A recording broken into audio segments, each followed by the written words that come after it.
Do that one dance, baby. That one dance. Assalamualaikum warahmatullahi wabarakatuh. Selamat siang Ibu dosen dan rekan-rekan sekalian. Baiklah, di sini saya akan menjelaskan mengenai konsep administrasi Husemas. Yang mana pada materi ini saya membagi dalam 3 subtopik. Sub pertama yaitu definisi administrasi Husemas. Sub kedua, tujuan administrasi Husemas. Sub ketiga, prinsip administrasi Husemas. Baik, langsung saja saya jelaskan sub pertama mengenai definisi administrasi Husemas.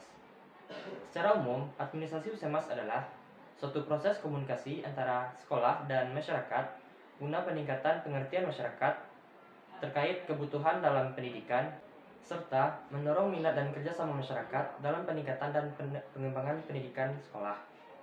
Sementara, menurut para ahli seperti Kindred, Balgin, dan Gallagher, mereka berpendapat bahwa administrasi Husemas adalah suatu usaha kooperatif untuk menjaga dan mengembangkan saluran komunikasi dua arah secara efisien, serta saling pengertian antara pihak sekolah, personel sekolah, dan masyarakat.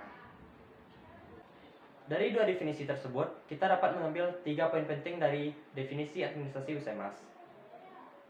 Poin pertama, administrasi Husemas memiliki kepentingan yang sama antara pihak sekolah dan pihak masyarakat.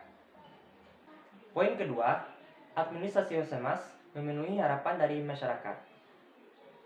Poin ketiga, administrasi Husemas meningkatkan kerjasama yang baik antara pihak sekolah dan masyarakat dengan komunikasi dua arah. Selanjutnya, sub kedua, tujuan administrasi Husemas. Menurut Ben dan Cronenberg, terdapat 3 tujuan administrasi Husemas. Di antaranya, 1. To prevent misunderstanding. Maksudnya, untuk mencegah kesalahpahaman masyarakat terhadap sekolah, sehingga akan muncul opini yang baik dari masyarakat terhadap pendidikan dan sekolah pada umumnya. 2. To secure financial support. Maksudnya, untuk memperoleh sumbangan finansial dan sumbangan material dari masyarakat. 3. To secure cooperative and policy making. Maksudnya, untuk menjalin kerjasama antara sekolah dan masyarakat dalam pengambilan kebijaksanaan. Selanjutnya, sub ketiga, prinsip administrasi Husemas. Berdasarkan sumber yang saya baca, terdapat 5 prinsip administrasi Husemas. Di antaranya, 1. Prinsip otoritas. Dalam prinsip ini, Husemas harus dilakukan oleh orang yang memiliki otoritas, baik dari segi pengetahuan maupun dari segi tanggung jawab dalam penyelenggaraan sekolah. 2. Prinsip kesederhanaan. Dalam prinsip ini, program-program yang diselenggarakan oleh Husemas harus sederhana dan jelas. 3. Prinsip sensitivitas. Dalam prinsip ini, sekolah harus sensitif terhadap kebutuhan dan harapan daripada masyarakat. 4. Prinsip kejujuran. Di sini, segala informasi yang disampaikan sekolah kepada masyarakat haruslah informasi yang apa adanya dan informasi tersebut disampaikan secara jujur. 5. Prinsip ketepatan. Segala informasi yang disampaikan sekolah kepada masyarakat haruslah tepat, baik dari segi isi, waktu, dan media yang digunakan dalam penyampaian informasi. Sekian materi yang dapat saya sampaikan. Saya ucapkan terima kasih. Assalamualaikum warahmatullahi wabarakatuh.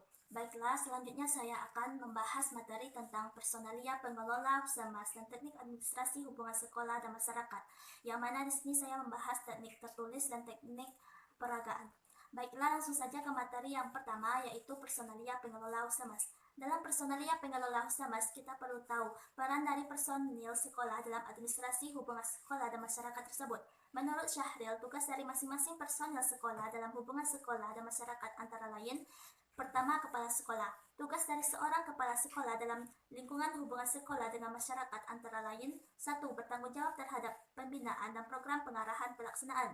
2. Memilah kegiatan dalam suatu program. Ketiga, meneruskan pengarahan pada anggota staf. Kedua, guru. Tugas seorang guru dalam lingkungan hubungan sekolah dan masyarakat antara lain: 1. Melaksanakan tugas mendidik dan mengajar dengan sebaik-baiknya. 2. Mengembangkan kerjasama antara sekolah dengan masyarakat setempat dan orang tua murid. Ketiga, menerima informasi dari perwakilan masyarakat. Ketiga, staf personil lainnya. Tugas staf personel lainnya antara lain 1. Mengembangkan program hubungan sekolah dan masyarakat. 2. Menerima dan melaksanakan tugas sehari-hari. 3. Mengumpulkan opini publik dan sikap masyarakat tentang pendidikan dan sekolah. Selanjutnya, saya akan membahas materi yang kedua tentang teknik administrasi hubungan sekolah dan masyarakat, yang mana di sini teknik tertulis dan teknik peragaan. Pertama, teknik tertulis. Teknik tertulis ini meliputi buku kecil permulaan tahun ajaran, pamflet berita kegiatan murid, catatan berita gembira, buku kecil tentang cara membimbing anak. Kedua, teknik peragaan meliputi kunjungan ke sekolah. Maksudnya di sini orang tua atau wali dari siswa datang secara langsung ke sekolah untuk menyaksikan anaknya dalam mengikuti kegiatan belajar mengajar di kelas. Kedua, open house. Maksudnya di sini mempersilahkan masyarakat datang ke sekolah untuk melihat dan melakukan observasi tentang keadaan sekolah. Sekian materi yang dapat saya sampaikan. Saya ucapkan terima kasih. Assalamualaikum warahmatullahi wabarakatuh.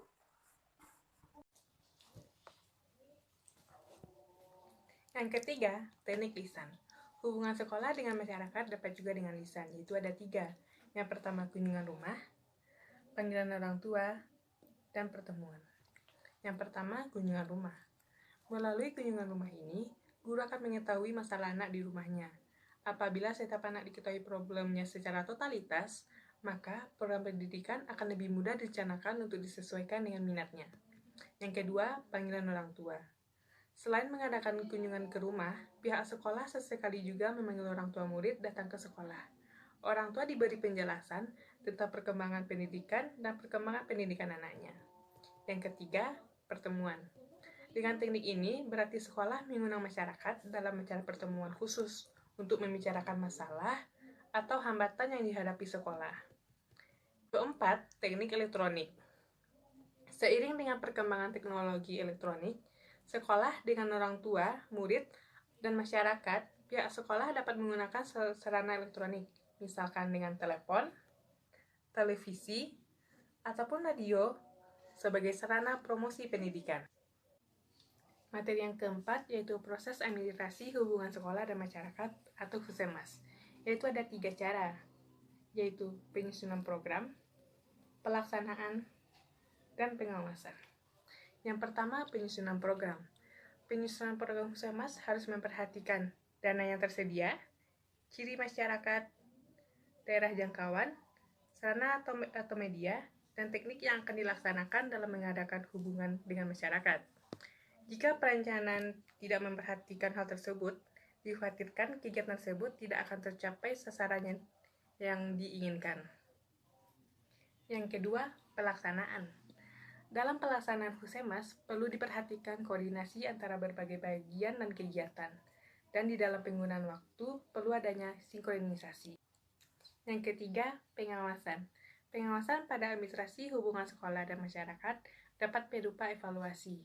HUSEMAS dapat dievaluasi melalui 2 kriteria, yaitu efektivitas, berupa sejauh apa tujuan tercapai. Yang kedua, efisiensi, yaitu mengenai sumber dan potensi dengan baik.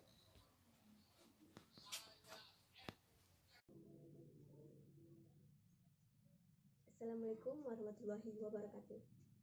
Di sini saya akan menyampaikan bahwa ada 3 keterlibatan guru dalam hubungan sekolah dan masyarakat. Yang pertama, membantu sekolah dalam melaksanakan teknik-teknik HUSEMAS. Meskipun kepala sekolah merupakan kunci dalam pengelolaan HUSEMAS, akan tetapi kepala sekolah tidak dapat melaksanakan tersebut dengan seorang diri. Guru-guru dapat ditugasi kepala sekolah untuk melaksanakan tugas-tugas HUSEMAS. Contohnya, apabila kepala sekolah akan melaksanakan kunjungan ke rumah siswa, maka kepala sekolah dapat mendelegasikan tugas tersebut kepada guru-guru. Serta guru-guru dapat juga ditugasi oleh kepala sekolah untuk membuat program-program HUSEMAS yang berdampak pada popularitas sekolah tersebut. Yang kedua, membuat peran guru lebih baik lagi di mata masyarakat. Guru adalah tokoh milik masyarakat. Apa yang dilakukan guru, baik di sekolah ataupun di masyarakat, akan dijadikan oleh masyarakat menjadi panutannya. Dalam kondisi ini, guru harus memperlihatkan kepada masyarakat akan loyalitasnya. Akibatnya, kepercayaan masyarakat kepada sekolah akan semakin besar, dan pada akhirnya bantuan atau dukungan positif dari masyarakat kepada sekolah akan menjadi lebih besar.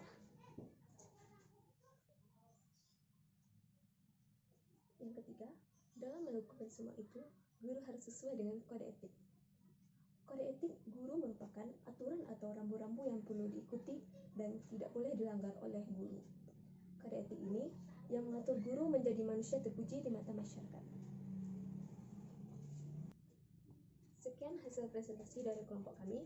Assalamualaikum warahmatullahi wabarakatuh.